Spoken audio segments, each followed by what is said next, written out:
நெகேமியா 10வது அதிகாரத்துக்கு திருப்பிக் கொள்ளுங்க. ஏன்னா நம்ம கேம்ப் முடிச்சுட்டு வந்திருக்கிறோம்.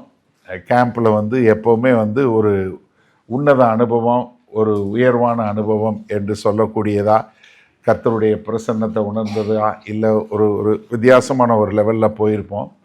ஆனால் அதற்கு பின்பாக என்ன அப்படிங்கிறத குறித்து தான் இதில் பார்க்க போயிடும். ஏன்னா இந்த நெகேமியா 10வது அதிகாரத்துக்கு வரும்போது நமக்கு ஒரு காரியம் மிக தெளிவாக தெரியும். நம்மளுடைய கையெழுத்து என்று சொல்லக்கூடிய நம்மளுடைய சிக்னேச்சர் எவ்வளவு முக்கியமானது. நம்ம ஏதாவது ஒருத்தருக்கு ஒரு வாக்கு கொடுக்குறோங்கிறத காட்டிலும் கையெழுத்து போட்டோன்னா அவ்வளோதான், அது மாறவே மாறாது. இப்போ நீங்கள் வார்த்தையில் சொல்கிறேன், நாளைக்கு கொடுக்குறேன், கொடுக்க மாட்டேன் சொல்கிறது ஒன்று, கையெழுத்து போட்டாச்சுன்னு என்ன, அவ்வளோதான், இட்ஸ் அ சீல்டு டாக்குமெண்ட் என்று சொல்லக்கூடியதாக.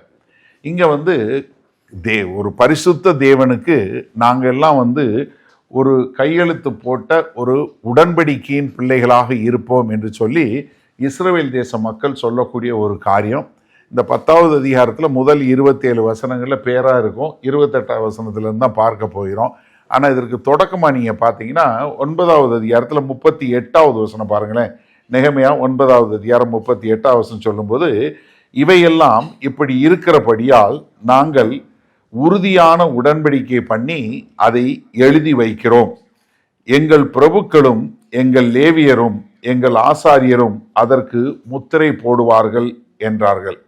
என்ன உடன்படிக்கை எழுதி அதை எழுதி வைக்கிறோம், அதாவது கையெழுத்து போட்டு வைக்கிறோம். எழுதி வைக்கிறோம் என்ன, கையெழுத்து போட்டு வைக்கிறோம். நாங்கள் ஒரு சீல் பண்ணி ஒரு உடன்படிக்கை, ஒரு இரத்த உடன்படிக்கை என்று சொல்லக்கூடிய அளவிற்கு ஒரு உடன்படிக்கை, ஒரு அக்ரிமெண்ட்.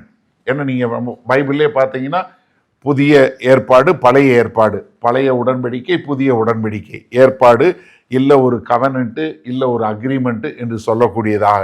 அது பழைய அக்ரிமெண்ட்டு, இது புதிய அக்ரிமெண்ட். இன்றைக்கு பாசையில் நம்ம வழக்கத்தில் சொல்கிறது மாதிரி. அதனால தான் அது ஏற்பாடு என்று சொல்லக்கூடியதாக. இங்கே அவர்கள் என்ன பண்ணுறாங்க, நாங்கள் கர்த்தருடைய வார்த்தைக்கு கீழ்ப்படிந்து இப்படி வாழுவோம் என்று சொல்லி அவர்கள் கையெழுத்து போடக்கூடிய ஒரு காரியம்.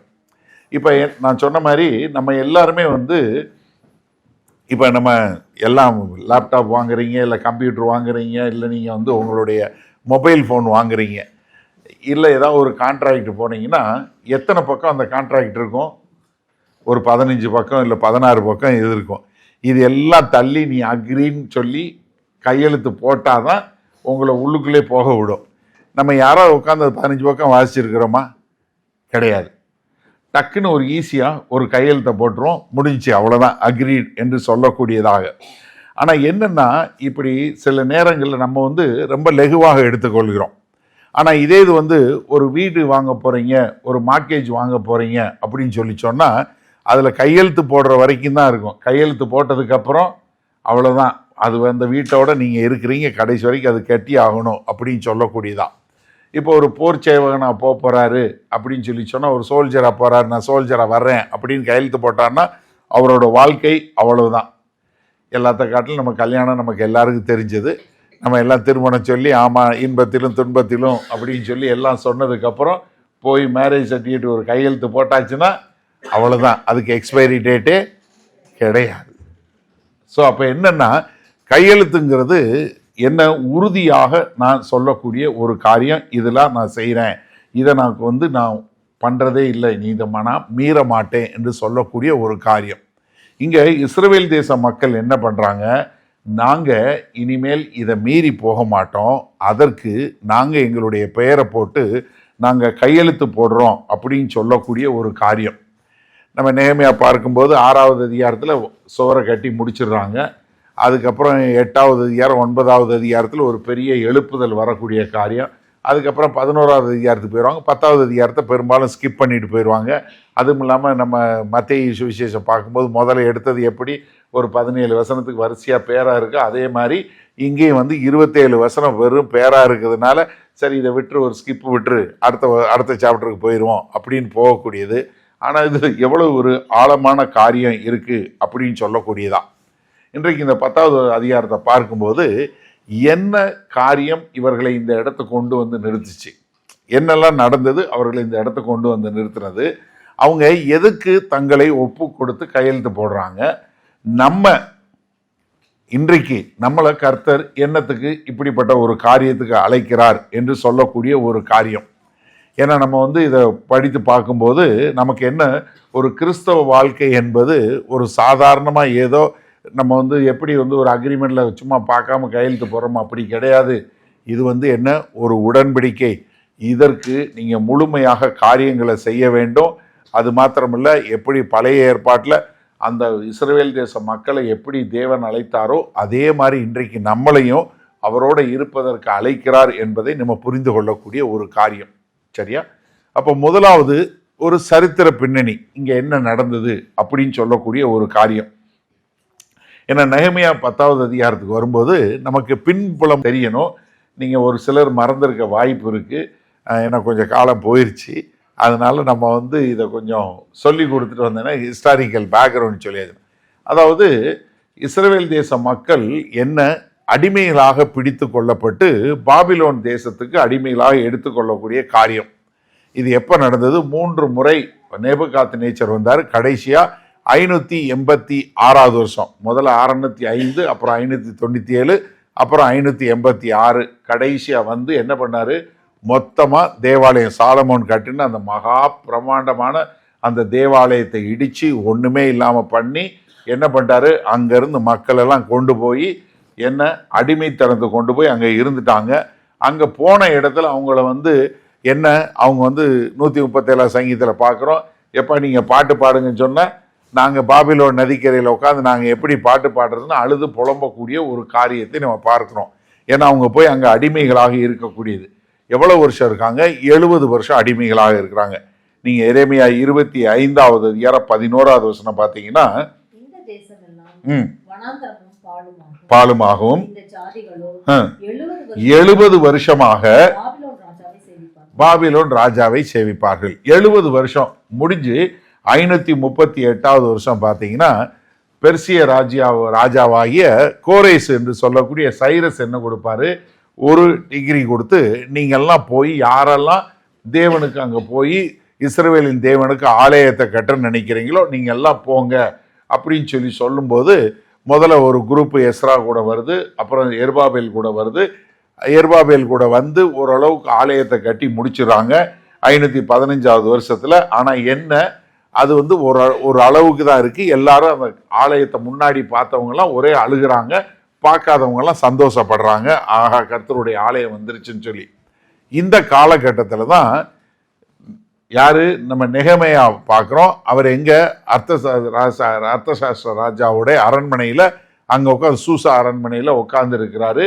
அவருக்கு தகவல் வருது என்ன, மதில் சுவர் இல்லாதனால, தேசம் மதில் சுவர் இல்லாதனால ரொம்ப மக்கள் பூரா கஷ்டப்படுறாங்க அப்படின்னு சொல்லக்கூடிய தகவல் வந்துடுது. 445வது வருஷம் கிறிஸ்துவுக்கு முன்பாக. அப்போ அவங்க என்ன பண்ணுறாரு?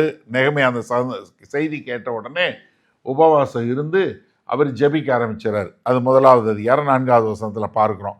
பல நாட்கள், ஏறக்குறைய நிறைய மாதமே அவர் இருந்து கடைசியில் ராஜா கேட்குறாரு, ஏன்ப்பா உன் முகம் துக்கமாக இருக்குது?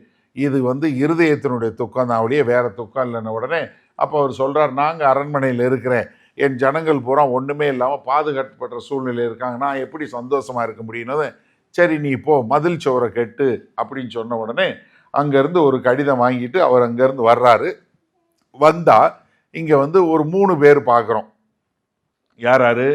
ஓரானானே ஆகிய சன்பல்லாத்து அப்படிங்கிறவனை பார்க்குறோம். அதற்கு பின்பாக தொபாயா, அம்மோனியன் ஆகிய தொபாயா என்றவனை பார்க்குறோம். அப்புறம் அரபியனான ஓஷம் என்று சொல்லக்கூடிய ஹெஷமை பார்க்குறோம். இந்த 3 பேரும் சேர்ந்து அவங்களுக்கு வந்து பெரிய பிரச்சனையை கொடுக்குறாங்க. ஆனால் எல்லாவற்றையும் மீறி 52 நாட்களில் நெகேமியா 6வது அதிகாரம் 15வது வசனத்தில் அவர்கள் அழகாக அலங்கத்தை கட்டி முடித்து பட்டணத்தை பாதுகாப்பான ஒரு காரியத்தில் கொண்டு வந்து விட்டுட்டாங்க. இப்போ இந்த 10வது அதிகாரம் வரும்போது இதில் பேர் போட்டிருக்கு, கிட்டத்தட்ட 84 பெயர்கள் போடப்பட்டிருக்கு. அதில் 1வது வசனத்தில் பார்த்தீங்கன்னா நெகேமியா பெயரும் போடப்பட்டிருக்கு. அதுக்கப்புறம் லேவியர்கள் மற்றும் எல்லாருடைய பேரும் போடப்பட்டிருக்கு. இவங்கெல்லாம் யாருன்னா, இவங்க வந்து ஒரு பெரிய ஆட்கள் கிடையாது. இவர்கள் பூரா என்ன, இங்கே வந்து பாபிலோனில் இருந்து கஷ்டப்பட்டு இதில் போராடி கொஞ்சம் கொஞ்சம் மிச்சமான மீதியான மீந்து போனவர்கள் இல்லை சர்வைவர் என்று சொல்லக்கூடிய ஒரு காரியம். இதில் பெரும்பான்மையான மக்கள் எங்கே பிறந்தவங்க? பாபிலோனில் பிறந்தவங்க. இவங்களுக்கு இஸ்ரவேல் தேசமும் தெரியாது, இந்த தேவாலயத்தினுடைய மகிமையும் தெரியாது, இவங்களுக்கு எதுவுமே தெரியாது. இவங்க கேட்டதெல்லாம் அப்பா இல்லை தாத்தாட்ட கேட்ட கதை தான், வேற இது கிடையாது. ஏன்னா அவங்களுக்கு எதுவுமே கிடையாது. இவங்க பூரா என்ன அப்படி கேட்டு வந்தவங்க தான். அப்படி வந்தவங்கள தான் என்ன பண்ணுறாங்க இந்த 84 பேர், நாங்களும் கையெழுத்து போடுறோம், நாங்களும் கூட இருக்கிறோம் அப்படின்னு சொல்லக்கூடிய ஒரு காரியத்துக்கு வர்றாங்க. இதுதான் சரித்திர பிரகாரமாக. ஆவிக்குரிய முறையில் என்ன நடந்துச்சு அப்படின்னு சொல்லி நீங்கள் பார்த்தீங்கன்னா, இங்கே வந்து இது 8வது அதிகாரத்திலிருந்து தொடங்கக்கூடிய ஒரு காரியம். முதலாவது 8வது அதிகாரத்தில் என்ன பார்க்கிறோம்? எஸ்ரா என்ன பண்ணுறாரு? தண்ணீர் வாசல் என்று சொல்லக்கூடிய வாட்டர் கேட்டில் நின்று அவர் என்ன பண்ணுறாரு? மோசேயினுடைய பிரமாண புஸ்தகங்களை எடுத்து அவர் வாசிக்கிறார். வாசித்து அவங்களுக்கு விளக்கி சொல்கிறார். என்ன மோசேயினுடைய பிரமாணங்கள் என்ன சொல்லுது, நம்ம எங்கே இருக்கிறோம் அப்படிங்கிற காரியத்தை அவங்களுக்கு விளக்கி சொல்கிறாரு. அவர் என்ன காலமே தொடங்கி சாயந்தரம் வரைக்கும் மதியம் வரைக்கும் அவர் என்ன பண்ணுறாரு? இந்த வார்த்தைகள் எல்லாம் மக்களுக்கு சொல்லி கொடுக்குறாரு.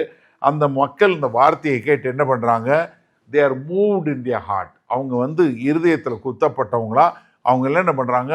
அழுது ஜெபிக்க ஆரம்பிக்கிறாங்க. அதனால அவங்களுக்கு என்ன, அவங்க பகிரங்கமாக எல்லாருக்கு முன்னாடியும் அழுது தங்களோட கர்த்தர்ட்ட ஒப்பு கொடுக்கக்கூடிய காரியம். நீங்கள் 8வது அதிகாரத்தில் 9வது வசனம் பாருங்களேன். 9, 10வது வசனம். அழுதபடியால் ஆசாரியனும் நோக்கி பரிசுத்தமான நாள்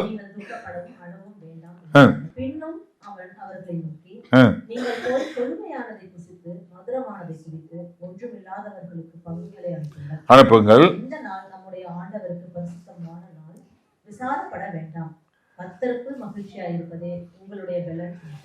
அப்ப என்னன்னா இவங்க என்ன பண்ண ஆரம்பிக்கிறாங்க? இந்த ஃபீஸ்ட் ஆஃப் பூத்ஸ் என்று சொல்லக்கூடிய சக்கோத் என்று சொல்லக்கூடிய ஒரு பண்டிகையை அனுசரிக்கிறாங்க.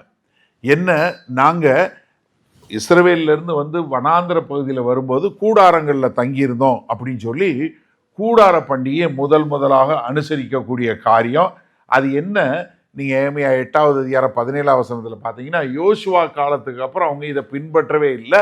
மறுபடியும் முதலாக இந்த கூடார பண்டிகையை இங்கே பின்பற்றக்கூடிய ஒரு காரியம். அடுத்து என்ன பண்ணுறாங்க? அவர்கள் எல்லாரும் பாவ அறிக்கை, முதல்ல வசனத்தை கேட்டாங்க, அழுதாங்க. அழுத பின்பாக அவர்கள் 9வது அதிகாரத்துக்கு வரும்போது அவர்கள் தங்கள் பாவங்களை அறிக்கையிடக்கூடிய காரியம். நீங்கள் வந்து என்ன பண்ணுறாங்க? அவங்க வந்து ரட்டுடுத்தி தங்கள் மேலே இதை அள்ளி போட்டு, சாம்பல் அள்ளி போட்டு, அவங்க மீதி புறஜாதியாற்றிருந்து தங்களை பிரித்து எடுத்து வைத்து கொண்டு அவங்க என்ன பண்ணுறாங்க? பகிரங்கமாக அழுது கர்த்தர்ட்ட ஒப்பு கொடுக்கக்கூடிய காரியம், தங்களுடைய பாவத்தை அறிக்கையிடக்கூடிய காரியம். நீங்கள் நெகமையா 9வது அதிகாரம் தான் ரொம்ப தெளிவாக ஜனங்கள் எல்லாரும் ஒரு பாவ அறிக்கை செய்யக்கூடிய ஒரு காரியம். நீங்கள் ஒரு அதிகாரம் வந்து பாவத்தை அறிக்கை செய்து மக்கள் கர்த்தர்ட்ட ஒப்பு கொடுக்குற ஒரு அதிகாரம் பார்க்கணுன்னா நெகமையா 9வது அதிகாரம் தான். எங்கேருந்து ஆரம்பிக்கிறாங்க? ஆதாம்லேருந்து ஆரம்பிக்கிறாங்க. ஆபிரகாம், நோவா காலம், அழிக்கப்பட்ட காலம், அதற்கு பின்பாக மோசேயினுடைய காலம், சீனாய் மலையில் கொடுக்கப்பட்டது, வனாந்தர பாதையில் வந்தது, அதற்கு பின்பாக நியாயாதிபதிகள், அதற்கு பின்பாக ராஜாக்கள், அதற்கு பின்பாக தீர்க்கதரிசிகள், இப்படி எல்லாராலையும் வழிநடத்தப்படும் போது இவர்கள் எப்படி கர்த்தருக்கென்று வாழாதவர்களாய் போனாங்க அப்படின்னு சொல்லக்கூடிய ஒரு காரியம். நீங்கள் அந்த அவங்களுடைய பாவ அறிக்கையில் முழுவதும் பார்த்தீங்கன்னா ஒரு காரியம் ரொம்ப தெளிவாக சொல்லணும். கர்த்தர் ஒவ்வொரு முறையும் உண்மையுள்ளவராய் இருந்தார்.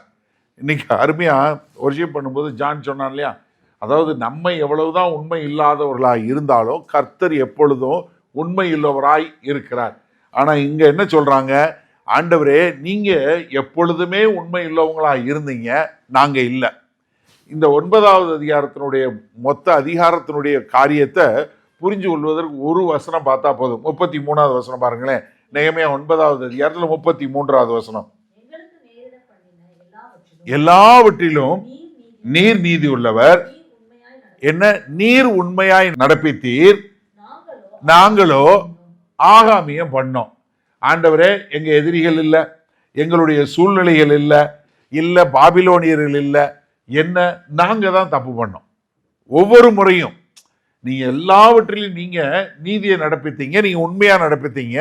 ஆனா நாங்களோ ஆகாமியம் பண்ணோம். நாங்க என்ன முரட்டுத்தனம் பண்ணி, நாங்க திமிருத்தனம் பண்ணி, நாங்க உங்களுக்கு கீழ்ப்படியாம போனோம் அப்படின்னு சொல்லக்கூடிய காரியம். அது மாத்திரமல்ல, இப்பொழுது நாங்கள் இங்க பாபிலோன்ல வந்து சிறைப்பிடிக்கப்பட்டு போனதுக்கும் காரணம் நாங்க தான் அப்படின்னு சொல்லி அவர்கள் பாவ அறிக்கை செய்யக்கூடிய காரியம். முதல்ல வசனத்தை கேட்கிறாங்க, அழுகிறாங்க. ரெண்டாவது என்ன பண்றாங்க? தங்களுடைய பாவத்தை அறிக்கை செய்யறாங்க. மூன்றாவது 10வது அதிகாரத்துக்கு வாங்க. 10வது அதிகாரம் வர்றதுக்கு முன்னாடி இந்த 9வது அதிகாரம் 38வது வசனம் தான் இது ரெண்டையும் இணைக்கக்கூடிய ஒரு ஹிஞ்சு, ஒரு ரெண்டை பிடிச்சு கொள்ளக்கூடிய காரியம். என்ன சொல்றாங்க? இருக்கிறபடியால் உடன்படிக்கை பண்ணி எழுதி வைக்கிறோம். அப்ப என்னன்னா, முதல்ல அழுக வருது, ரெண்டாவது பாவ அறிக்கை வருது, மூணாவது அவங்க கர்த்தர்ட்ட ஒரு உடன்படிக்கை பண்ணக்கூடியது. நீங்க எப்பவுமே நல்லா தெரிஞ்சுக்கணும், முதல்ல ஒரு இலுமினேஷன் என்று சொல்லக்கூடிய கர்த்தருடைய வார்த்தையினுடைய வெளிச்சம் வருது. வந்த உடனே அடுத்து கான்ட்ரிக்ஷன் என்று சொல்லக்கூடிய உங்களுடைய இருதயம் நொறுக்கப்பட்டவர்களாய் நீங்க அழக்கூடிய காரியம். மூன்றாவதாக கான்சிகரேஷன், நீங்க உங்களையே அர்ப்பணிக்கக்கூடியது. இந்த மூணும் வரிசையா நடக்கக்கூடியது. முதல்ல நீங்க வந்து கர்த்தருடைய வார்த்தையை கேட்கும் போது, ஆஹா வார்த்தை இப்படி சொல்லுது, நான் இங்க இல்ல அப்படிங்கிற ஒரு காரியம் உண்டாகுது. அது உங்களுக்கு என்ன பண்ணுது? ஒரு கண்ணீரை உண்டாக்குது. உங்களுக்குள்ள ஒரு நெருக்கம் உண்டாகக்கூடிய காரியம். ஐயோ ஆண்டவரே, நாங்க இப்படி வாழல, பாவம் பண்ணன்னு சொல்லக்கூடியது. அடுத்து என்ன பண்ண, அது பின்னாடி உங்களையே நீங்க அர்ப்பணித்து, ஆண்டவரே நான் என்ன உங்களுக்கு அர்ப்பணிக்கிறேன்னு சொல்லி அர்ப்பணித்து தன்னை கர்த்தருக்கென்று உடன்படிக்கை பண்ணக்கூடிய காரியம்.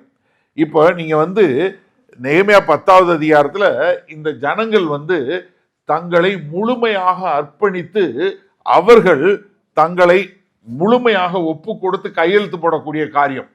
That's a commitment. அதாவது நிறைய நேரங்களில் பார்த்தீங்கன்னா மக்கள் வருவாங்க, ஆண்டவரை அறிஞ்சு கொள்வாங்க, அழுவாங்க, பாவரிக்கை செய்வாங்க, போயிடுவாங்க. நீங்க ஒருவேளை ஞாயிற்றுக்கிழமை சர்வீஸ்க்கு வர்றீங்க, it moves your heart, you cry and then you say Lord I am sorry. அதுக்கப்புறம் மண்டே மறந்து போயிடும். கேம்புக்கு வந்தீங்க, கர்த்தரை அறிஞ்சு கொண்டீங்க, மூவ் ஆச்சு, அழுதீங்க, எல்லாம் பண்ணீங்க. பட் உங்க வாழ்க்கை எப்படி மாறுச்சு? அது ரொம்ப முக்கியம். ஏன்னா நம்ம வந்து ஒரு எமோஷனல் எக்ஸ்பீரியன்ஸ் மாத்திரம் இல்லை. இப்போ இவங்க இதற்கு எப்படி, ஹவு டிட் தே ரெஸ்பாண்ட், இதுக்கு எப்படி அவங்க வந்து மறுமொழி கொடுத்தாங்க? என்ன பண்ணாங்க? அவங்க ஒரு உடன்படிக்கை பண்றாங்க. அப்ப முதல்ல இந்த உடன்படிக்கை என்னன்னா பெரிய ஒரு உடன்படிக்கை. இந்த உடன்படிக்கையில பாத்தீங்கன்னா முதலாவது அவங்க சொல்லக்கூடிய ஒரு கமிட்மெண்ட் என்ன சொல்லி அவங்க வந்து சொல்றாங்கிறத நீங்க பாருங்க. முதல்ல நாங்க வந்து திருமணத்துல நாங்க வந்து தள்ளி இருப்போம் என்று சொல்லக்கூடியதா 28ல இருந்து 30 வரை உள்ள வசனங்கள் பாருங்க.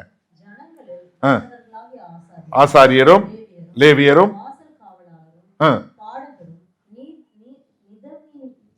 நிதனிமியரும்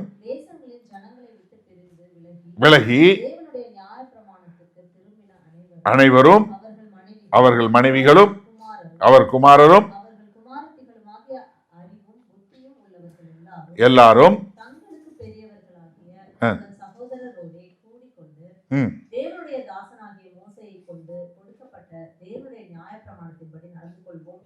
என்றும்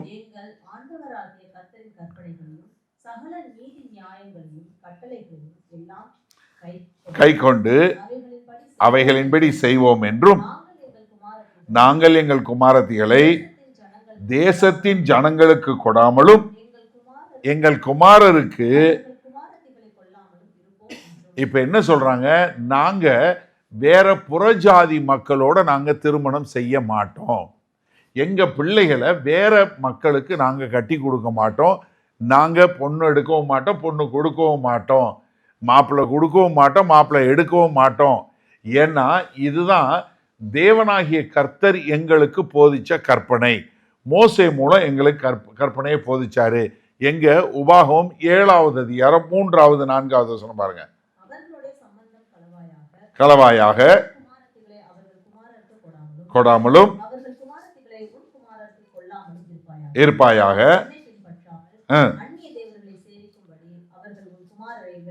காரணம் என்ன? அவர்கள் என்ன பண்ணுவாங்க? நான் உண்மையான தேவன் என்று சொல்லதை விட்டு அவர்கள் அந்நிய தெய்வங்களை சேவிக்க அவர்கள் மனசை மாற்றுவாங்க. அதனால நீ என்ன இதை பண்ணக்கூடாதுங்கிறத கர்த்தர் மிக தெளிவாக சொல்லி கொடுத்தார். God is not a racist. நீங்க தயவு செய்து புரிச்சுக்கணும், கிறிஸ்தவம் வந்து ரேசிசம் கிடையாது. ஆனா என்ன, நீ ஒரு ஒரு இருக்கிறதுலே ஒரு உறவு வந்து என்ன, கணவன் மனைவி உறவு. அதனால உங்களுடைய கணவனோ மனைவியோ ஒரே மாதிரி ஒருமித்த கருத்து இல்லைன்னா, ஒரே மாதிரி இல்லைன்னா உங்களால் இருக்க முடியாது என்று சொல்லக்கூடியதை நம்ம எல்லாருக்கும் தெரியும். சாலமோன் இருக்கிறதுல பெரிய ஞானவான், ரொம்ப பெரிய ஞானவான்.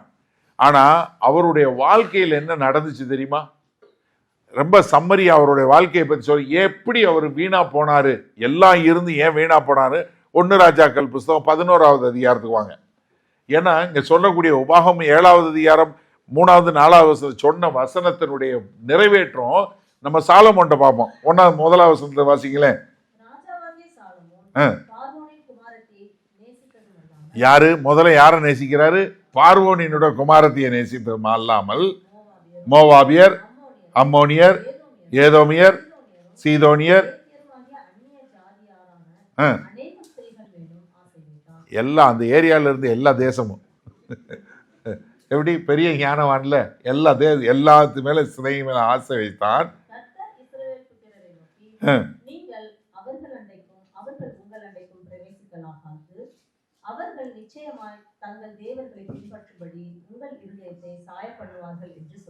எங்க உபாகமம் 7வது அதிகாரம் 3வது 4வது வசனம் சொல்லி இருந்தாரு.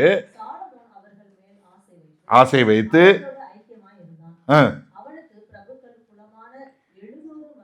700 மனையாட்டிகளும் 300 மறுமனையாட்டிகளும் இருந்தார்கள். அவனுடைய ஸ்திரீகள் அவன் இருதயத்தை வழுவி போக பண்ணினார்கள். சென்றபோது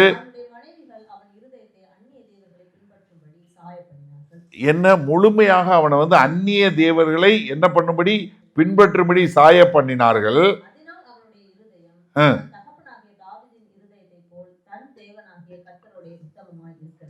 ரொம்ப அழகா நேர்த்தியா சொல்லி கொடுக்கிறாரு. எப்படி ஆண்டவர் சொன்னாரு, அந்த கற்பனையை பெரிய ஞானவான் என்று சொல்லக்கூடிய சாலமன் வழி விலகி போனதுனால எவ்வளவு மோசமா போச்சுங்கிற காரியத்தை சொல்லி கொடுக்கிறார். அது மாத்திரமல்ல, இங்க எஸ்ரா 9வது அதிகாரம் 10வது வசனத்துல 9வது அதிகாரம் 10வது அதிகாரத்துல எப்படி ஆசாரியர்கள் வந்து இருக்கிறாங்க, அவங்க எப்படி பிரிந்து போகணுங்கிற காரியத்தை சொன்னாரு. இப்ப என்ன சொல்றாங்க? முதல்ல நாங்க என்ன பண்ண போறோம், இனி நாங்க எங்களுடைய பிள்ளைகளுக்கு பெண்களும் கொடுக்க மாட்டோம், வேற பெண் எடுக்க மாட்டோம். ஏன்னா நாங்க தேவனுடைய வார்த்தையின்படி வாழ போறோம், இனிமேல் கொடுக்க மாட்டோம், அப்படி செய்ய மாட்டோம் அப்படின்னு சொல்லி கையெழுத்து போடக்கூடியது. புதிய ஏற்பாட்டில் இருக்க நமக்கு கர்த்தராகிய இயேசு கிறிஸ்து சபைக்கு சொல்லப்பட்ட காரியம் என்ன? 2 கொரிந்தியர் 6வது அதிகாரம் 14வது வசனம் சொன்னது என்ன? அந்நிய நுகத்திலே இருப்பீர்களாக.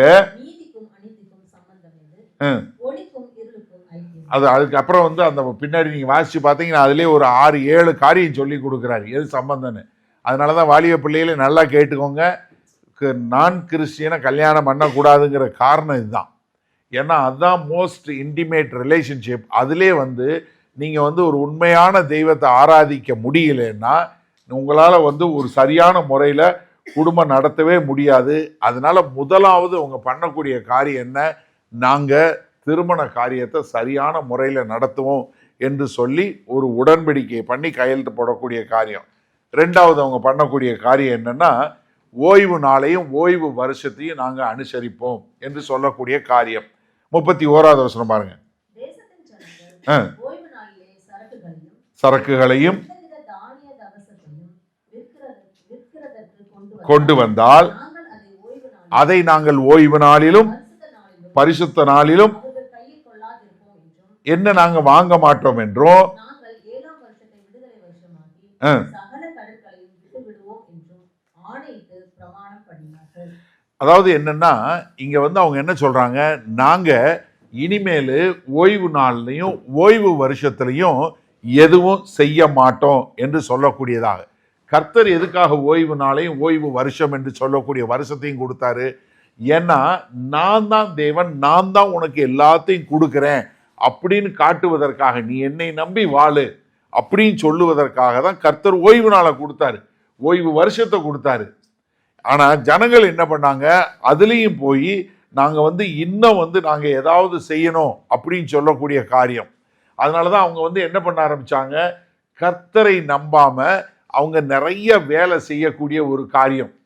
இன்றைக்கு நம்ம நிறைய பேர் வந்து என்ன பண்ணுவாங்கன்னா, நிறைய ஏதாவது வேலைக்கு மேல வேலை போட்டு ஷிஃப்ட் மேல ஷிஃப்ட் போட்டு எதுவும் பண்ணாம தான் கர்த்தரை நம்பி இல்லை, நான் என்னைய நம்பி தான் இருக்கிறேன் என்று செய்யக்கூடிய காரியம் செய்வாங்க. அதுக்காக சோம்பேறியா இருக்கக்கூடாது, நம்ம கொடுத்த வேலையை செய்யணும். ஆனா என்னன்னா, கர்த்தர் தான் எல்லாத்துக்கும் மூலதனம், காட் இஸ் மை சோர்ஸ் என்று சொல்லக்கூடிய ஒரு எண்ணம் இருக்க வேண்டும். ஏன் அவங்க வந்து இந்த ஓய்வு வருஷத்தையும் பண்ணல? ஆனா இவங்க மொத்தமா எவ்வளவு வருஷம் இருந்தாங்க? 70 வருஷம் இருந்தாங்க. 70 வருஷம் இருந்தது காரணம் என்ன தெரியுமா? 2 நாளாகமும் 36வது அதிகாரத்துல 21வது வசனம் பாருங்க. நிறைவேறும்படிக்கு தேசம் தன்னுடைய ஓய்வு வருஷங்களை ரம்மியமாய் அனுபவித்து தீர் மட்டும் பாழாய் கிடந்த நாளெல்லாம் 70 வருஷம் மட்டும் ஓய்ந்திருந்தது. காரணம் என்னன்னா, 6 வருஷத்துக்கு அப்புறம் 7வது வருஷம் விடணும். ஆனா இவங்க என்ன பண்ணல, அதை செய்யல. ஏன்னா கர்த்தர் என்ன பண்ணாருன்னா, 6வது வருஷம் எப்பவுமே பம்பர் கிராப் கொடுத்தாரு. எப்படி நீங்க 6வது வருஷம் வர்ற வெள்ளாமையில 7வது வருஷம் விட்டுறணும், 7வது வருஷத்துக்கு உங்களுக்கு வரும். அது மாத்திரமல்ல 8வது வருஷத்துக்கு வரும். ஏன்னா 8வது வருஷம் நீங்க பயிரிட்டு உங்களுக்கு அதனுடைய பலன் 9வது வருஷத்துல தான் வரும். அதனால 6வது வருஷத்துல உங்களுக்கு 3 வருஷத்துக்கான விளைச்சல் கிடைக்கும். ஆனா நம்மால் என்ன பார்த்தா, 6வது வருஷத்துல போல விளைச்சல் வரணும் உடனே 7வது வருஷம் வச்சான். அதனாலதான் கர்த்தர் என்ன பண்ணாரு, 490 வருஷம் நீங்க ஓய்வே கொடுக்கல, அதனால 70 வருஷம் நிலத்துக்கு ஓய்வு. அப்ப இவங்க என்ன பண்றாங்க, இனிமேல் நாங்க அதை செய்ய மாட்டோம். அப்ப நம்ம எப்படிங்க, அண்ணே நான் வந்து ஓய்வு நாளில் வந்து அதனாலதான் நான் வந்து ஓய்வு நாள் பார்க்குறேன், நான் ஞாயிற்றுக்கிழமை வேலைக்கு போல, அதெல்லாம் அது இல்லை. என்ன சொல்றாருன்னா, கொலோசியர் 2வது அதிகாரம் 16-17 பாருங்க.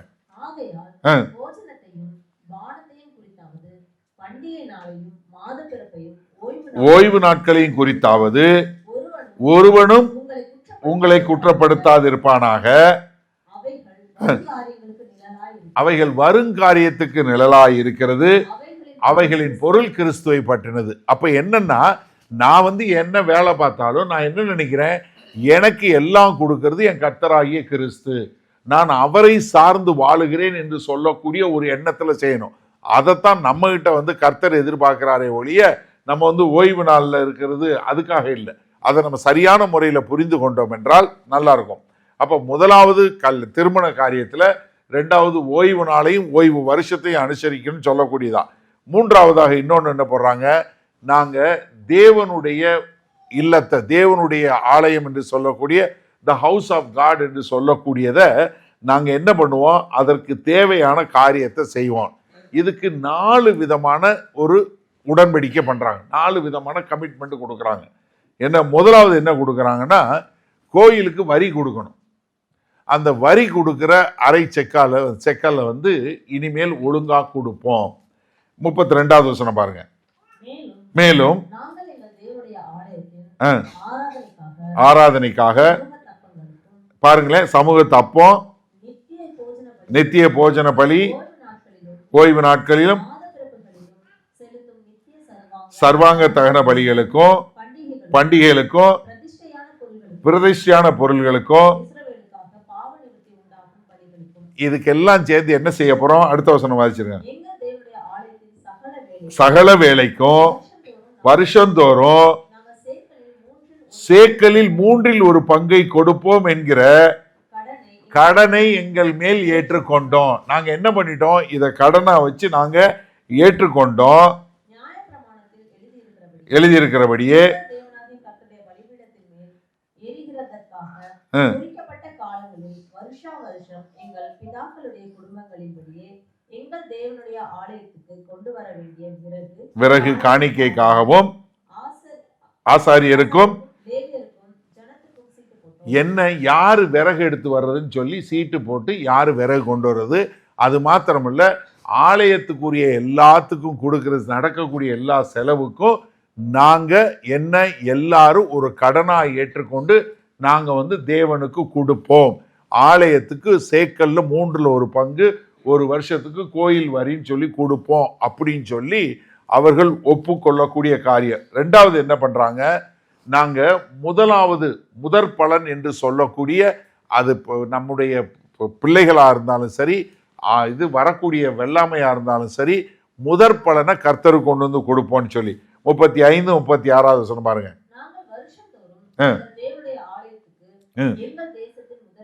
எங்கள் தேசத்தின் முதற் பலனையும் சகலவித விருட்சங்களின் எல்லா முதற்கனிகளையும் கொண்டு வரவும் எழுதியிருக்கிறபடியே எப்படி குமாரரில் முதற் பேறுகளையும் மிருக ஜீவன்களின் தலையீற்றுகளையும்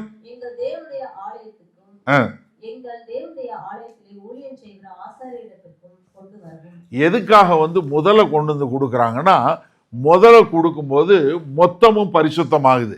அதாவது கர்த்தர் எனக்கு கொடுத்தாரு, அதுல இருந்து நான் முதல்ல கர்த்தர் எனக்கு கொடுத்தாருங்கிறத அக்னாலேஜ் பண்ணி முதல்ல நான் வந்து கர்த்தருக்கு கொடுக்கறது. அதனாலதான் நம்மளும் வந்து இன்றைக்கும் முதலாவது தேவனுக்கு, நம்முடைய வருமானத்துல என்ன முதல்ல கடவுளுக்கு நம்ம கொடுக்க வேண்டியது என்ன, முதல்ல தேவனுக்கு என்று கொடுக்கக்கூடிய காரியம். இது ரொம்ப ஒரு அவசியமான பிரின்சிபல். இது எப்பொழுதுமே நம்ம தெரிஞ்சு நம்ம கொடுக்கறது காரணம் என்னன்னா, நம்ம காசு வச்சுதான் பண்ணணும் இல்லை.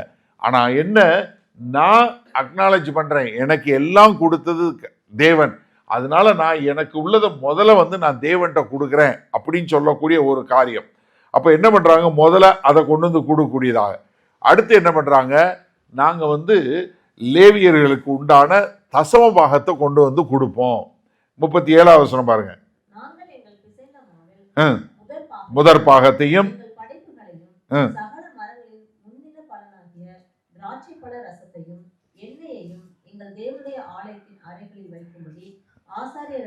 ஆசாரியரிடத்திற்கும் நிலப்பயிர்களில் தசம பாகம் லேவியரிடத்திற்கு கொண்டு வரவும், அதாவது என்னன்னா எல்லாத்துலயும் தசம பாகம் கொண்டு வந்து லேவியர்களுக்கு கொடுப்போம். இது நம்ம நன்றா புரிஞ்சு கொள்ளணும். அந்த காலகட்டங்கள்ல லேவியர்களுக்கு சொத்தே கிடையாது. தேவன் சொன்னார், நான் தான் உங்களுக்கு சொத்து. அதனால லேவியர்களுக்கு தசம பாகங்களை எல்லாம் 3 தசம பாகம் இருந்துச்சு, ஒரு தசம பாகம் இல்லை. நம்ம தசம பாகத்தை பத்தி ஏற்கனவே சொல்லி கொடுத்துருக்கோம். 3 தசம பாகம் கொண்டு வந்து கொடுக்கணும் வருஷத்துக்கு. அதுல வந்து ஒரு வருஷம் 2 தசம பாகம் வருஷத்துக்கு ஒரு தடவை கொடுக்கணும், ஒரு தசம பாகம் 3 வருஷத்துக்கு ஒரு வந்து கொடுக்கணும். அப்ப இந்த தசம பாகங்களை எல்லாம் கொண்டு வந்து லேவியர் கொடுக்கணும். ஏன்னா லேவியர்களுக்குன்னு சொத்து கிடையாது. அதனால அவங்களுக்கு கொண்டு வந்து கொடுத்தாங்க. இன்னைக்கு பாஸ்டருக்கெல்லாம் சொத்து இருக்கு, சரியா?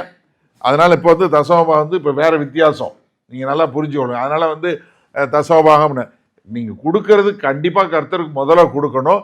அது எந்த நோக்கத்துல கொடுக்குறீங்கன்னு பார்க்கணும். என்ன ஒரு குறிப்பா ஒரு அளவுக்கு 10% நான் கொடுக்கணும்னு வச்சுக்கிறது நல்ல நோக்கம். அதுக்காக வந்து நீங்க தசமபாகம் கொடுத்து நான் 10% கொடுத்தா ஆண்டவர் 10 மடங்கு கொடுப்பார், அது இல்லை.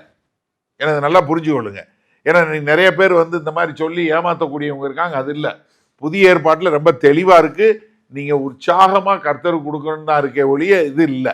ஆனா என்ன, நீங்க வந்து கர்த்தருக்கு கொடுக்க வேண்டும் என்று சொல்லக்கூடிய ஒரு காரியம் இருக்கணும். அதனால அவர்களுக்கு வந்து நீதி நியாயம் தீர்க்கிறவங்களா லேவியர்கள் இருந்தாங்க. அதனால அவங்களுக்கு தசமபாகம் கொடுக்காம இருந்தாங்க. நாங்க தசமபாகம் கொடுப்போம் என்று சொல்லக்கூடியதா. அப்ப முதலாவது திருமண காரியம், 2வது கோயிலுக்கு வரி கொடுக்கூடாது, 3வது என்ன பண்ணாங்க? தசமபாகம் கொடுக்குது. 4வதா என்ன பார்க்குற பாருங்க, தேவனுடைய வீட்டுக்கு வந்து பண்ணக்கூடியது, தேவனுடைய வீட்டுக்கு செய்ய வேண்டிய காரியங்கள் நாங்கள் செய்யாம இருக்க மாட்டோம். 39 வசனம் பாருங்க. பணிமுட்டுகளும் ஊழியம் செய்கிற ஆசாரியரும் ஆசாரியரும் வாசல் காவலாளரும் பாடகரும் இருக்கிற அந்த அறைகளிலே இஸ்ரவேல் புத்திரரும் லேவி புத்திரரும் தானியம், திராட்சரசம், எண்ணெய் என்பவைகளின் படைப்புகளை கொண்டு வர வேண்டியது. இவ்விதமாய் நாங்கள் எங்கள் தேவனுடைய ஆலயத்தை பராமரியாமல் விடுவதில்லை என்று திட்டம் பண்ணி கொண்டோம். அப்ப என்ன, பராமரிப்புக்கு என்னென்ன வேணுமோ அதெல்லாம் நாங்க கொண்டு வந்து தேவனுடைய ஆலயத்துக்கு கொடுப்போம் அப்படின்னு சொல்லக்கூடியதா.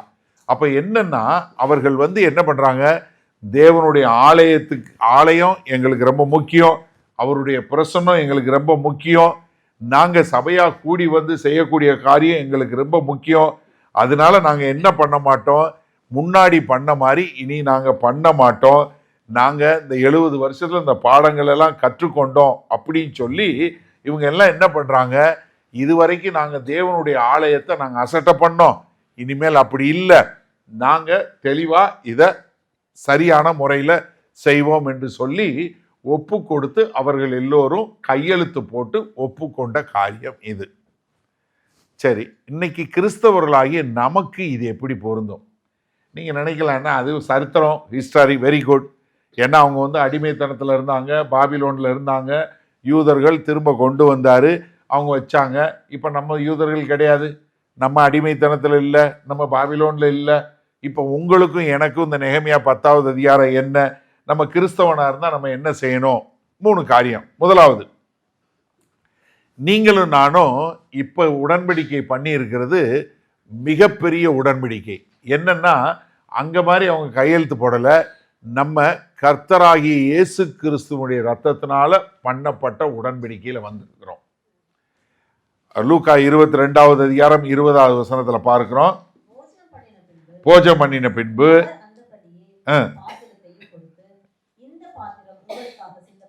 சிந்தப்படுகிற என்னுடைய இரத்தத்தினால் ஆகிய புதிய உடன்படிக்கையாய் இருக்கிறது. இப்ப என்ன, நம்ம வந்து கர்த்தராகிய இயேசு கிறிஸ்துவுடைய இரத்தத்தினால உடன்படிக்கை பண்ணப்பட்டிருக்கோம், சும்மா சாதாரண கையெழுத்து கிடையாது. நீங்க நல்லா புரிஞ்சுக்கொள்ளுங்க, நமக்கு போட்டிருக்க கையெழுத்து என்ன, இரத்தத்தினால் ஆன கையெழுத்து. அது யாரு? கர்த்தராகிய இயேசு கிறிஸ்துவுடைய ரத்தம். அப்ப நம்ம என்ன பண்ண முடியாதுன்னா, சும்மா சாதாரணமாக எடுத்துக்கொள்ளவே முடியாது. ஏன்னா நீங்களும் நானும் புதிய உடன்படிக்கையில நமக்கு சொந்தமானவர்கள் அல்ல. 1 கொரிந்தியர் 6வது அதிகாரம் 20வது வசனம் சொல்லும்போது, you are bought at a price, நீங்கள் கிரயத்துக்கு கொல்லப்பட்டீர்கள், கர்த்தர் உங்களுக்கு கிரயம் செலுத்தி உங்களை விலை கொடுத்து வாங்கி இருக்கிறாரு, நீங்க உங்களுக்கு சொந்தமானவர்கள் அல்லவே அல்ல. இதை முதல்ல நம்ம தெளிவா புரிஞ்சுக்கணும். ஏன்னா ரொம்ப அழகா ஒரு பாடல், பழைய பாடல் உண்ட, நீ உனக்கு சொந்தம் அல்லவே மீட்கப்பட்ட பாவி, நீ உனக்கு சொந்தம் அல்லவே. இது நம்ம நம்ம சொந்தமே கிடையாது. இது யாரு? நம்ம கர்த்தருக்கு சொந்தமானவர்கள். அதனால நம்ம வந்து என்ன, கர்த்தருடைய ரத்தத்தினால வாங்கப்பட்டிருக்கிறோம். அதனால நீங்க வந்து நல்லா புரிஞ்சு கொள்ளுங்க, ஏதோ கையெழுத்து போட்டோம் அப்படி இல்லை, இரத்த கையெழுத்துல வாங்கியிருக்கோம். அதனால நம்ம வாழ்க்கை கர்த்தருடைய வார்த்தைக்கு கீழ்ப்படிந்து வாழ வேண்டும் என்று சொல்லக்கூடிய ஒரு காரியம். அது மாத்திரமல்ல, எப்படி வந்து இந்த இஸ்ரவேல் தேச மக்கள் வந்து ஒரு உடன்படிக்கை பண்ணி தங்களுக்கு ஒரு கமிட்மெண்ட் கொடுத்தாங்களோ, அதே மாதிரி நீங்களும் நானும் ஒரு கமிட்மெண்ட் கொடுக்க வேண்டியது அவசியம். மனம் திரும்புறது ஒண்ணு, ஆனா நம்ம எல்லாம் உடன்படிக்கை பண்ண வேண்டியது அவசியம். நான் மறுபடியும் சொல்றேன், கேம்ப்ல ரொம்ப நல்லா இருந்துச்சு, நம்ம வந்து தேவனுடைய பிரசன்னத்தை உணர்ந்தோம், நம்ம நவமான பாஷை பேசணும், இல்லை நம்மளை கர்த்தர் வந்து தொட்டாரு, நான் அப்படிப்பட்ட ஒரு நல்ல அனுபவத்தில் இருந்தேன், எனக்கு அப்படியே பயங்கரமாக கண்ணீராக வந்துச்சு, நான் மனம் திரும்பினேன், எல்லாம் ஓகே. முதல்ல வார்த்தை வந்துச்சு, அழுதைங்க, மனம் திரும்பினீங்க, ஆனால் நீங்கள் என்ன செய்ய போகிறீங்க, என்ன செய்ய போகிறேன்னு என்ன எழுதுனீங்க, என்ன what kind of a commitment you made. ஏன்னா அது ரொம்ப முக்கியம். சும்மா ஏன்னா எப்பயுமே வந்து நீங்கள் வந்து கமிட்மெண்ட் பண்ணலைன்னு வச்சுக்கோங்களேன், ஒன்றுமே மாறாது. அது ரொம்ப நம்ம பண்ண வேண்டிய ஒரு காரியம். ஸ்பெசிஃபிக்காக உங்கள் வாழ்க்கையில் நான் இதிலிருந்து மாறணும், இந்த கேம்புக்கு போயிட்டு வந்ததுலேருந்து என் வாழ்க்கையில் இந்த காரியத்திலிருந்து நான் மாறணும், இதை விட்டு நான் விலகணும், இதை செய்யணும்னு சொல்லி என்ன எழுதுனீங்க, if you have not made a commitment, நீங்க அப்படிப்பட்ட ஒரு உடன்படிக்கை, அப்படிப்பட்ட ஒரு இது எழுதலைன்னா யூ மஸ்ட் மேக் இட். நீங்க அதை செய்யணும். நான் இப்படி மாறணும், நான் இந்த மாதிரி மாறி வாழணும், இப்படிப்பட்ட ஒரு வாழ்க்கை வாழணும்னு சொல்லக்கூடியதா. அப்பதான் நம்ம போயிட்டு வந்த கேம்புக்காக இருக்கட்டும், இல்லை நீங்க ஏதாவது ஒரு கேம்புக்கு போனீங்க, இல்லை ஏதோ ஒரு மீட்டிங்கு போனீங்க, இல்லை ஒரு குருசைடுக்கு போனீங்க, இல்லை சர்ச்சில் வந்தீங்க, நீங்க வந்து சின்ன பிள்ளை மாதிரி தேம்பி தேம்பி அழுதீங்க, உங்களை கர்த்தர் தொட்டாருன்னா என்ன மாற போறீங்க? என்ன எழுதியிருக்கிறீங்க? Have you taken it very serious? நீங்க அதை ஒரு சீரியஸா எடுத்து எழுதக்கூடிய ஒரு காரியமா இருக்கிறீங்களா? அப்படி இல்லைன்னா என்ன தெரியுமா ஆகும்? உங்களை நீங்களே ஏமாத்துறவங்களா மாறிடுவீங்க. செல்ஃப் டெசப்ஷன் வந்துடும். யாக்கோபு அழகா சொல்றாரு, யாக்கோபு 1 அதிகாரம் 22 வசனத்துல என்ன சொல்றாரு?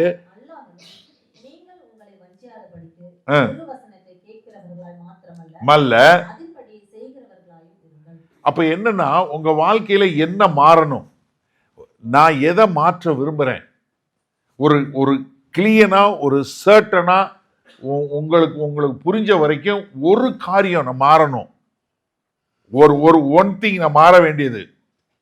ஏன்னா நீங்க நிறைய நேரங்களில் வந்து நம்ம வந்து பார்க்கும்போது, இப்போ அந்த பார்க்கும்போது அவங்க வந்து உடன்படிக்கை பண்ணாங்க இல்லையா, அவங்க வந்து என்ன பண்ணலை, ஓய்வு நாளை அனுசரிக்கலை அப்படின்னா என்ன அர்த்தம்? அவங்க வந்து கர்த்தர் தான் எனக்கு சோர்ஸ்ன்னு சொல்லி அவங்க நம்பலை. அப்போ நீங்கள் வந்து கர்த்தரை நம்பி வாழ்கிறீங்களா? இல்லை கர்த்தருக்கு செய்ய வேண்டிய காரியத்தை செய்கிறீங்களா? இல்லை செய்ய வேண்டிய காரியங்களை நீங்கள் என்ன செய்கிறீங்க? அப்போ நீங்கள் வந்து யோசிச்சு பாருங்க. உங்களுடைய நேரம், உங்களுடைய பொருளாதாரம், உங்களுடைய சக்தி, உங்களுடைய இதெல்லாம் நீங்கள் வந்து கர்த்தர் உங்களுக்கு கொடுத்துருக்கிற அதை நீங்கள் என்ன செய்ய போகிறீங்க? இல்லை நீங்கள் வந்து எல்லாமே வந்து நான் வந்து எல்லாம் எனக்கு வேணும்னு சொல்லக்கூடியதா? நிறைய நேரங்களில் பார்த்தீங்கன்னா ஜனங்கள் பூரா நான் சர்ச்சுக்கு வந்தால் எனக்கு என்ன கிடைக்குன்னு வரக்கூடிய மக்கள் நிறையா இருக்கிறாங்க. என்ன கிடைக்கும்? இப்போ ரெஸ்டாரண்ட்டுக்கு போனால் எனக்கு சாப்பாடு கிடைக்கும், அங்கே போனால் இது நல்லா இருக்கும், இங்கே போனால் இது நல்லா இருக்கும். அப்போ நாங்கள் சர்ச்சுக்கு வர்றேன்னு எனக்கு என்ன கிடைக்குன்னு வரக்கூடிய மக்களாக இருக்கிறீங்களே ஒழிய, நான் சபைக்கு வர்றேன், நான் கர்த்தருடைய ஆலயத்துக்கு நான் என்ன செய்ய முடியும்? அப்போ உங்களுடைய முடிவு என்ன? நீங்க என்ன எழுதியிருக்கிறீங்க? என்ன எழுத போறீங்க? எழுதலைன்னா எழுதுங்க. என்ன செய்ய போறீங்க? என்ன மாறப்போகுது உங்க வாழ்க்கையில? சும்மா வந்தோம், கேம்புக்கு வந்தோம், போனோங்கிறது இல்லவே இல்லை. அதனால ஒரு பிரயோஜனம் கிடையாது.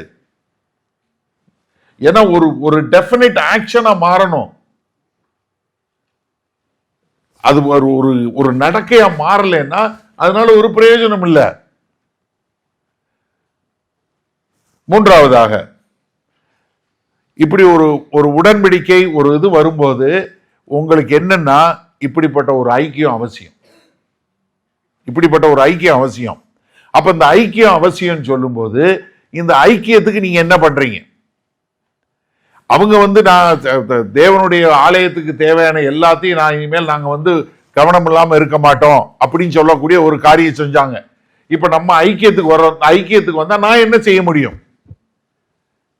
நான் உங்களால என்ன பண்ண முடியும்? ஜாப் பண்ண முடியுமா? காசு கொடுக்க முடியுமா? இல்ல நீங்க வந்து வேலை செய்ய முடியுமா? இல்ல நீங்க வந்து உங்களுடைய திறமையை எப்படி பயன்படுத்தி நீங்க எப்படி மற்றவங்களை உற்சாகப்படுத்த முடியும்? உங்களுக்குன்னு என்ன திறமை இருக்கு? உங்களுக்குன்னு என்ன தாளந்து இருக்கு? உங்ககிட்ட நேரம் இருக்கா? நீங்க அடுத்தவங்களுக்கு போன் பண்ணி அவங்களை விசாரிக்க முடியுமா? அவங்களுக்காக ஜெபிக்க முடியுமா? இல்ல ஒருத்தருக்கு வந்து நீங்க வந்து ஒரு பைபிள் ஸ்டடி எடுக்க முடியுமா? ஒருத்தவங்களுக்கு வந்து தேவனுடைய வார்த்தையை சொல்லி கொடுக்க முடியுமா? ஒரு புதுசா அவங்க தான் அப்பதான் கர்த்தரை தெரிஞ்சிருக்காங்க, அவங்களுக்கு நான் என்ன சொல்லி கொடுக்க முடியும்? ஏன்னா இந்த ஐக்கியம் என்பது என்ன? நம்ம ஒருத்தர் வளர்த்த வேண்டிய காரியம். அதற்கு நீங்க என்ன செய்ய முடியும்? ஏன்னா அவங்க வந்து என்ன பண்ணாங்க, நாங்க வந்து பலிபீடம் வச்சிருந்தாங்க, பலிபீடத்துல வைக்க வேண்டியது ஆசரிப்பு கூடம், உள்ளுக்குள்ள பரிசுத்த ஸ்தலம், பனிமுட்டு, இதெல்லாம் வச்சு பார்த்தாங்க. நம்ம இப்ப அதெல்லாம் கிடையாது. இப்ப நம்ம யார்? நம்ம தான் இருக்கிறோம். அப்போ நம்ம ஒருத்தர் எந்த அளவுக்கு நம்ம பண்ணக்கூடியவங்களா இருக்கிறோம். இதுல நீங்க பாருங்க, இந்த 84 பேர் போட்டாங்க இல்லையா, 84 பேர் கையெழுத்து போட்டாங்க இல்லையா, இத பிரைவேட்டா போடல. நல்ல ஒரு நிமிஷம் யோசிங்க. பப்ளிக்கா போட்டிருக்காங்க. நீங்களும் நானும் நீங்க உட்கார்ந்து 84 பேர் பேரை வாசிக்கிறோம்.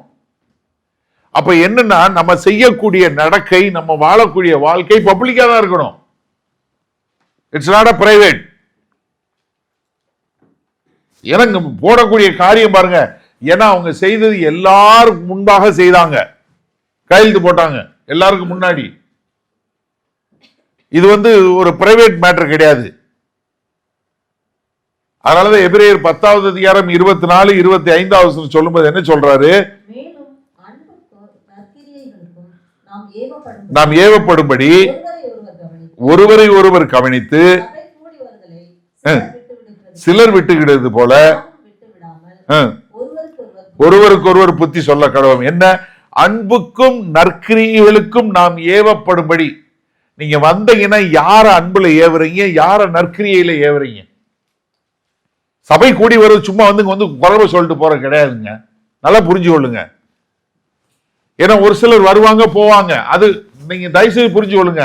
எப்பவுமே வந்து ஒரு ஒரு ஒரு கூட்டம் வரும்போது கொஞ்சம் பேட் ஆப்பிள் சொல்லுவாங்க இல்லையா, ஒரு கெட்டு போன ஆப்பிள் இருக்கதான் செய்யும். அதை போக்கஸ் பண்ணாதீங்க. ஆனா நீங்க என்ன பண்றீங்க? ஏன்னா ஒரு 100 250 பேர் வர்றாங்கன்னா அதுல ஒரு 10% வச்சீங்கன்னா 25 பேர் கர்த்தருடைய சபையில 12ல ஒரு ஆளு. அப்ப நம்ம இதுல யோசிச்சு பாருங்க, 12க்கு ஒரு ஆள்னா எவ்வளவுன்னு பாத்துங்க. 120க்கு 10, 240க்கு 20. அப்ப கணக்கு கரெக்ட் தான், சரியா? அப்போ அந்த மாதிரி ஆளுங்க இருப்பாங்க, அதை போக்கஸ் பண்ணக்கூடாது.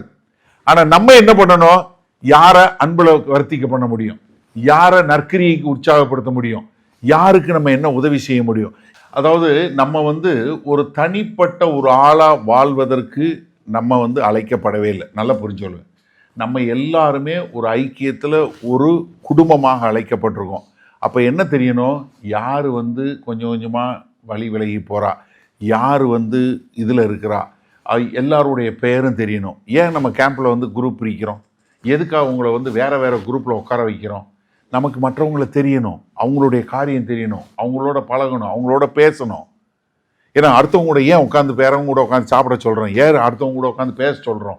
ஏன்னா அடுத்தவங்களை போய் தெரியணும் நமக்கு, மற்றவர்கள். ஏன்னா நம்ம ஒரே இதில் இருக்கிறது கிடையாது. That is not the fellowship, that's not the ஐக்கியம், கிடையவே கிடையாது. அப்படின்னா உங்களுக்கு புரியலன்னு அர்த்தம், ஐக்கியத்தை பற்றி புரியலன்னு அர்த்தம். ஏன்னா நம்ம வந்து கூடி வரும்போது அன்புக்கும் நற்கிரியைகளுக்கும் ஏவக்கூடிய மக்களாக இருக்கணும். அப்போ அப்படி இருக்கும்போது தான் நம்ம என்ன பண்ணுவோம்? நம்ம மற்றவர்களுக்கு ஒரு முன் உதாரணமாக இருக்க முடியும். அப்போ யோசிச்சு பாருங்க, எனக்கு அருமையானவர்களே, இந்த நெகேமியா 10வது அதிகாரத்தினுடைய முடிவு என்ன? ஒரு காரியம் 1987 வருஷத்தில் மார்க்கஸ் என்று சொல்லக்கூடிய அவருடைய வாழ்க்கை வரலாறு பார்த்தீங்கன்னா, அவர் அமெரிக்க தேசத்தில் மிட்வெஸ்டில் உள்ளவர். அவர் சின்ன பிள்ளையாக இருக்கும்போது சர்ச்சில் இருந்து வளர்ந்தவர். ஆனால் வாலிப வயதில் காலேஜுக்கு போயிட்டு அதுக்கப்புறம் கர்த்தரை விட்டு அப்படியே சபைக்கு போகாமல் அப்படியே விட்டுட்டவர். பிறகு கொஞ்சம் காலத்துக்கு அப்புறம் கல்யாணம் பண்ணிட்டார். ஆனால் அவனுடைய மனைவி வந்து ரட்சிக்கப்படாதவங்க. மனைவி ரட்சிக்கப்படாதனால அவர் வாட்டுக்கு அப்படியே இருந்தார். பிள்ளைங்களும் வளர்ந்துட்டாங்க, எல்லாம் இது பண்ணிட்டாங்க, நல்ல பிஸ்னஸ் எல்லாம் பண்ணி கொஞ்சம் நல்ல சிறப்பாக வரக்கூடியவராக இருந்துட்டார். ஒரு நாள் தற்செயலாக அவர் வந்து சர்ச்சுக்கு போனார். ஏதோ ஒரு காரணத்தில் அப்படி போகும்போது சர்ச்சுக்கு போன உடனே அன்றைக்கு அந்த சபையினுடைய போதகர் நெகேமியா 10வது அதிகாரத்தை குறித்து பிரசங்கம் பண்ணி, எப்படி வந்து கர்த்தருடைய வீட்டை வந்து is who does not care about the house of God, தேவனுடைய வீட்டை பாதுகாக்காதவன், தேவனுடைய வீட்டை இது பண்ணாதவன் எப்படி வந்து ஒரு கிறிஸ்தவனாக இருக்க முடியும் சொல்லிட்டு, எப்படி கர்த்தராகிய இயேசு கிறிஸ்து எவனொருவன் என்னை பின்பற்றி வர விரும்பினால் அவன் தன்னைத்தானே வெறுத்து தன் சிலுவையை எடுத்துக்கொண்டு வர வேண்டும். It needs a commitment. நீ வந்து ஒரு உடன்படிக்கை பண்ணி கர்த்தருக்குன்னு சொல்லி உண்மையாக வாழ வேண்டும் என்று சொன்ன உடனே ரியலி மூவ்ட் ஹிஸ் ஹார்ட். ஆனால் அவர் மறுபடியும் பார்த்து நெகேமியா 10வது அதிகாரம் சொன்னது போல் நான் உட்காந்து கமிட் பண்ணணும்னு சொல்லி அடுத்த நாள் போய் பாஸ்டரோட உட்காந்து நான் என்னென்ன செய்கிறேன், எனக்கு என்னென்ன நேரம், நான் என்கிட்ட என்னென்ன பொருளாதாரம் இருக்குது, நான் எந்தெந்த ஏரியாவில் மாறணும் அப்படின்னு சொல்லி உட்காந்து அவர் வந்து என்ன பண்ண ஆரம்பித்தார்? அதை ஃபாலோ பண்ண ஆரம்பித்தார்.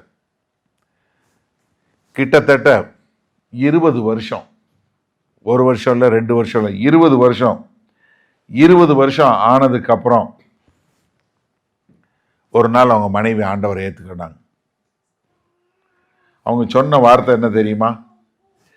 ஏன்னா நான் என் கணவனை பார்த்தேன், அந்த 20 வருஷத்தில் அவருடைய வாழ்க்கையினுடைய மாறுதல், அவர் மாறின ஒவ்வொரு காரியம் பார்க்கும்போது எங்கள் வீட்டில் ஒரு ஆர்கியூமெண்ட் கிடையாது, ஒரு சண்டை கிடையாது, ஒரு பிரச்சனை கிடையாது. ஏன்னா அவரை பார்க்கும்போது இந்த கிறிஸ்தவம் அவரை எந்த அளவுக்கு, கிறிஸ்து எந்த அளவுக்கு அவரை மாற்றிட்டாருன்னு சொல்லக்கூடியதான். பிள்ளைகள் 2 பேர் ரட்சிக்கப்பட்டாங்க, ஒருத்தர் பாஸ்டருக்கு போகிறதுக்கு படித்து அவர் பாஸ்டர் ஆகிட்டார், ஒரு பையன். ஏன்னா ஒரு மனுஷன் கொடுத்த commitment.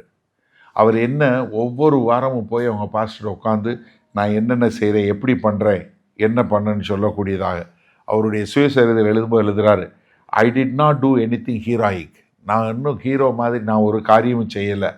I just put my name on something and refuse to take it back. என்ன, நான் என் பேரை ஒரு இதில் கொடுத்தேன், அதிலிருந்து நான் பின் வாங்க மாட்டேன், அது என்ன ஆனாலும் சரி அதை செய்வேன்னு சொல்லி செஞ்சேன், அதுதான் என்னை மாற்றினதுன்னு. எனக்கு அருமையானவர்கள், நீங்கள் நல்லா தெரிஞ்சு கொள்ளுங்க. இங்கே 84 பேர் கையெழுத்து போட்டு கொடுக்குறாங்க. இவங்க 84 பேரை கர்த்தருக்கு தெரியும். அதே மாதிரி உங்கள் ஒவ்வொருத்தரையும் கர்த்தருக்கு தெரியும். நீங்கள் யார், எங்கே இருக்கிறீங்க, என்ன செய்கிறீங்கன்னு. உங்களுடைய சரித்திரம் தெரியும், உங்களுடைய தோல்வி தெரியும், உங்களுடைய சக்ஸஸ் தெரியும். நீங்கள் எங்கே இந்த மார்க்கஸ் மாதிரி எங்கே தூரமாக போய் கர்த்தரை விட்டு தூரமாக போய் நீங்கள் வனவாசம் போனது, இல்லை சிறையிருப்பு போனது, இது எல்லாம் கர்த்தருக்கு தெரியும். ஆனால் ஆண்டவர் என்ன கேட்குறாரு, நீ இன்னைக்கு கையெழுத்து போட்டு எனக்கும் உனக்கும் உள்ள உடன்படிக்கையை புதுப்பித்து நீ எனக்கென்று வாழ ஒற்றுக்கொள்வாயா? It is not asking you to sign up for organisation. நல்லா புரிஞ்சு கொள்ளுங்க. இது சர்ச்சுக்காகவோ இல்லை ஒரு மனுஷனுக்கு ஒரு ஆர்கனைசேஷனுக்கோ கிடையாது. இது யாருக்கு? கர்த்தராகிய இயேசு கிறிஸ்துவுக்கென்று, நான் அவருக்கென்று ஒப்பு கொடுத்து வாழக்கூடியவனா இருப்பேன் என்று சொல்லக்கூடியதா. அப்படி வரும்போது தேவனுடைய ஆலயத்தை நீங்கள் ஒதுக்கி வைத்து கவனிக்காமல் இருக்க மாட்டீங்க. கண்டிப்பாக உங்களுக்கு தேவையான ஓய்வை கொடுத்து கர்த்தர் தான் எனக்கு எல்லாமே என்று சொல்லக்கூடிய ஒரு வாழ்க்கையை வாழ்வீங்க. அது மாத்திரமில்லை, கர்த்தர் யாரை நேசிக்கிறாரோ அவங்கள நான் நேசிப்பேன், கர்த்தர் எதை பாதுகாக்கிறாரோ அதை நானும் பாதுகாப்பேன் என்று சொல்லக்கூடியதாய் நீங்கள் கர்த்தரோடு வாழ்வதற்கு கர்த்தர் அழைக்கிறார். நல்லா ஒரு நிமிஷம் யோசிங்க. அலங்கம் கட்டப்பட்டு விட்டது, ஆலயம் கட்டப்பட்டு விட்டது, தேவனுடைய வார்த்தை பிரசங்கம் பண்ண விட்டது, கண்ணீரும் வந்துருச்சு. ஆனால் முழுமை பெற்றது எப்போ? அவர்கள் எல்லோரும் கையெழுத்து போட்டு நாங்கள் தேவனுக்கென்று வாழ்வோம், எங்கள் பிள்ளைகளையும் சரி எங்களுடைய வாழ்க்கையும் கர்த்தருக்கு விரோதமாக செய்ய மாட்டோம், தேவனுடைய வசனத்தின்படி வாழ்வோன்னு சொல்லி எழுதுனது போல. எனக்கு அருமையானவர்களே, டேக் யுவர் டைம். இன்றைக்கி போய் இது வரைக்கும் எழுதலைன்னா இன்னைக்கு ஆண்டவரே அந்த 84 பேர் எழுதி கையெழுத்து போட்டது போல் நானும் என்ன செய்வேங்கிறத எழுதி கையெழுத்து போட்டு நீங்கள் பாருங்கள், அதை மெயின்டைன் பண்ணுங்கள். கர்த்தர் கண்டிப்பாக அதை கடைப்பிடிப்பதற்கும் நீங்கள் கர்த்தருக்கென்று வாழ்வதற்கும் கர்த்தர் உங்களுக்கு கிருபை பாராட்டுவார். மகா கிருபையும் இரக்கம் நிறைந்த எங்கள் அன்பின் தாப்பனே, கர்த்தாவே இந்த அருமையான நல்ல நாளுக்காய் நன்றி. இதோ பார்க்கிறோம் ஆண்டவரே, இதோ பாபிலோனில் சிறையிருப்பில் இருந்து பாபிலோனில் பிறந்த பிள்ளைகளாக அவங்க இருக்கலாம், அடிமைத்தனத்தில் இருந்தவங்களாக இருந்த மக்கள். ஆனால் இங்கே வந்தபோது, எருசலேமுக்கு வந்தபோது ஆண்டவரே, இதோ உம்முடைய வார்த்தையை கேட்டபோது குத்தப்பட்டவர்களாய் அழுது ஆண்டவரே நொறுங்குண்ட இருதயம் உள்ளவர்களாய் உம்மிடத்தில் தங்களை ஒப்பு கொடுத்து ஆண்டவரே உமக்கென்று வாழ்ந்து ஆண்டவரே நாங்கள் உமக்கென்றே அர்ப்பணிக்கிறோம் என்று சொல்லி ஒரு அர்ப்பணத்தோடு அந்த 84 பேரும் பகிரங்கமாய் எல்லாருக்கும் முன்னாடியும் இன்றையிலிருந்து நாங்கள் இப்படித்தான் வாழ்வோம் என்று கையெழுத்து போட்டார்களே, அதே போல ஆண்டவரே இன்றைக்கு நாங்களும் அப்படியே நாங்கள் உமக்கென்று வாழ்வோம் என்று பகிரங்கமாய் அறிக்கை செய்து அதை உறுதி பண்ணி எங்களுடைய காரியங்களை நாங்கள் எழுதி we will put our name into it, O Lord. உமக்கென்று நாங்கள் எங்களுடைய கையெழுத்தை போட்டு நாங்கள் இறுதி வரை உமக்கென்று வாழ்வோம் என்று எங்களை அர்ப்பணிக்கிறோம். தேவை உம்முடைய கிருபை. மீட்பெரும் இரட்சகருமாகிய இயேசு கிறிஸ்துவின் மூலம் பிதாவே, ஆமேன். உங்களில் யாருக்காவது ஜெப தேவைகள் இருக்குமானால் நீங்கள் உங்களுடைய வீடுகளில் உங்கள் கதவை பூட்டி நீங்கள் ஆண்டவரை நோக்கி ஜெபம் பண்ணுங்கள். உங்களுடைய எல்லா விதமான பலவீனங்களை குறித்து தெரிந்து வைத்திருக்கிற தேவன், எப்போதும் ஜீவன் உள்ள தேவன், உங்களுடைய ஜெபங்களை கேட்டு உங்களுக்கு பதில் கொடுப்பார். நீங்கள் வேற ஒரு ஆள்கிட்ட போகணும், வேற ஒருத்தவங்கிட்ட போய் ஜெபத்துக்கு போகணும்னு அவசியம் இல்லை. நீங்கள் ஜெபம் பண்ண ஆண்டவராகிய இயேசு கிறிஸ்துவை ஏற்றுக்கொண்ட எல்லாரும் பிதாவாகிய தேவன்கிட்ட ஜெபம் பண்ணால் அந்த ஜெபத்தை கேட்டு பதில் கொடுக்கக்கூடிய அன்புள்ள பரமபிதா தான் நமக்கு இருக்கிறாரு. அதனால் தைரியமாக நீங்கள் ஜெபம் பண்ணுங்க. அதே சமயத்தில் இன்னொரு காரியமும் நாங்கள் சொல்கிறோம், எங்களுக்காய் ஜெபம் பண்ணுங்க. ஏன்னா வேத வசனத்தில் அதான் சொல்லியிருக்கு, நீங்கள் எந்த ஊழியக்காரரையும் ஜெபம் பண்ண போங்கன்னு சொல்லலை, ஆனால் ஊழியக்காரருக்காக ஜெபம் பண்ண சொல்லியிருக்கு.